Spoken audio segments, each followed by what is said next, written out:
मित्रों, गोपीनाथ मुंडे जी से मुलाकात का समय मैंने बदला है, चूँकि 12 बजे आज स्पीकर साहब ने महिला आरक्षण पर बैठक बुलाई है और उससे पहले मुझे अडवाणी जी से भेंट करनी है, इसलिए मैंने उन्हें फ़ोन करके कहा है कि वो 3 बजे दोपहर को आएँ। तो उनकी और मेरी मुलाकात आज 3 बजे होगी बजाय सुबह 10 बजे के। सुषमा जी, ये तमाम अटकलें लगाई जा रही है और गलत ढंग से प्रचारित भी किया जा रहा है कि मुंडे जी कांग्रेस के नेताओं के संपर्क में और जा रहे हैं कांग्रेस में। जी, मेरी मीटिंग के बाद मुंडे जी स्वयं आपसे मुखातिब होंगे और सच स्वयं आपको बताएंगे। आप उनके मुंह से सुनेंगे तो और ज़्यादा प्रामाणिक लगेगी वो बात। तो इसलिए 3 बजे वो यहाँ आएंगे, मुझसे मिलने के बाद आप लोगों को संबोधित करेंगे। आप लोग 3 बजे के बाद आ सकते हैं। मैम, वो कह रहे कि उनके ऊपर अन्याय हो रहा है पक्ष में, वो जो चाहते हैं उस तरीके से नहीं हो रहे, उनकी बात नहीं रखी जा रही, अभी भी वो कहीं पे नाराज है, इसके ऊपर आप क्या? वो अपनी बात ही रखने आ रहे हैं और उनकी नाराज़गी सुनने के लिए मैं उन्हें बुला रही।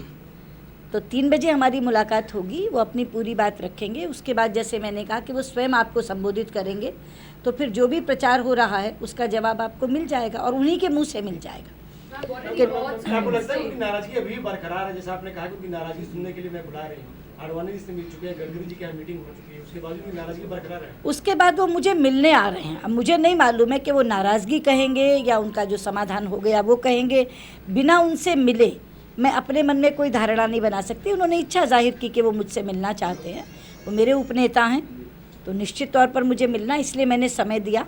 लेकिन मुझे समय बदलना पड़ा, क्योंकि जो 12 बजे की मीटिंग है उसमें अडवाणी जी ने चाहा कि पहले मैं और वो बैठें, तो इसलिए मैंने उनको फ़ोन करके बोला कि वो 3 बजे आएँ, तो वो 3 बजे आएंगे। मित्रों, मुझे लगता है, देखिए ऐसा है, गोपीनाथ मुंडे जी के बारे में मैंने जो बताना था, मैंने जब आपको ये कह दिया कि 3 बजे वो आ रहे हैं और मुझसे मिलने के बाद आपको मिलेंगे, तो इस विषय को हम समाप्त करें 3 बजे के। हाँ, दूसरा विषय मैं ले लेती हूँ जो प्रणब मुखर्जी वाला है, उस पर, हाँ उस पर मैं बोल लेती हूँ। जी, उस पर मैं बोलती हूँ। प्रणब मुखर्जी के कार्यालय में जासूसी का आरोप अपने आप में एक बहुत गंभीर घटना है। वित्त मंत्री स्वयं चाहे इसको रफा दफा करना चाहें, ये उनकी मजबूरी हो सकती है, लेकिन देश सत्य जानना चाहता है। और आईबी के द्वारा दी गई च्युइंग गम की थ्योरी एक बहुत बड़ा मजाक है। इतना बचकाना तर्क देकर अगर वो देश को चाहते हैं कि देश इस पर विश्वास कर ले कि वो च्युइंग गम थी, तो लोग हंसेंगे और पूछेंगे कि इतनी इंटेलिजेंट चिंगम कहाँ से आ गई कि वो वित्त मंत्री के कमरे में घुसती है, वो उनके ओएसडी के कमरे में जाती है, वो उनके सलाहकार के कमरे में जाती है, वो उनके कॉन्फ्रेंस हॉल में जाती है और सब जगह जाके नीचे चिपक जाती है। तो तर्क देने से पहले कम से कम आईबी को ये भी सोचना चाहिए कि देश हंसेगा इस तर्क पर। जहाँ तक प्रश्न है इस आरोप का, उसमें 2 सवाल उठते हैं।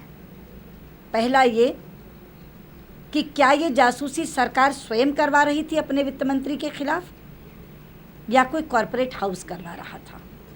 दोनों ही स्थितियों में मामला बहुत गंभीर है।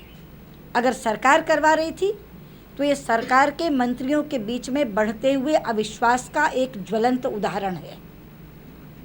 और अगर कोई कॉरपोरेट हाउस करवा रहा था तो ये सुरक्षा घेरे में एक बहुत बड़ी चूक है।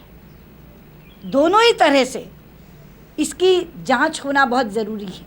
और इसीलिए कल मैंने इसको वाटरगेट कहा, क्योंकि इसी तरह की घटना हुई थी। वहाँ तो विरोधी के खिलाफ हुई थी, तो भी अमेरिकन राष्ट्रपति को इस्तीफा देना पड़ा था उसमें, और यहाँ तो अपनी ही वित्त मंत्री के खिलाफ हो रही है। और इतना तो कम से कम अंतर प्रणब मुखर्जी को भी मालूम होगा कि एडहेसिव या च्युइंगम में क्या अंतर होता है। आकर के आईबी वाले एक च्युइंगम थ्योरी पूरे देश को पिलाना चाहते हैं, ये सही नहीं है। मेरी मांग है सरकार से कि जो उन्होंने पत्र लिखा था उस पत्र को गंभीरता से लें और थोरो इन्वेस्टिगेशन जिसे कहते हैं, पूरी पुख्ता जांच इस मामले में होनी चाहिए और देश को विश्वास में लिया जाना चाहिए कि सत्य क्या है। ठीक है।